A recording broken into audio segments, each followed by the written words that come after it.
శివ సన్యాసి తాపసి కైలాసవాసి నీ పాదముద్రలు మోసి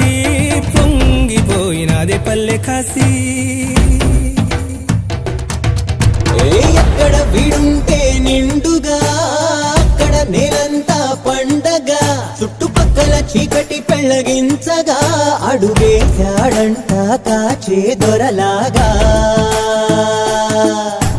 మనసును మంటను ఒక్క తీరుగా లెక్క చెయ్యని శంకరయ్యగా ఉక్కు పంచగా ఊపిరి నిలిపాడురా మన గండ దండ వీడే నికరంగా సామి అంటే హామీ తనై ఉంటాడురా చివరంట లోకాలనే లేటాడు నీకు సాయం కాకపోడు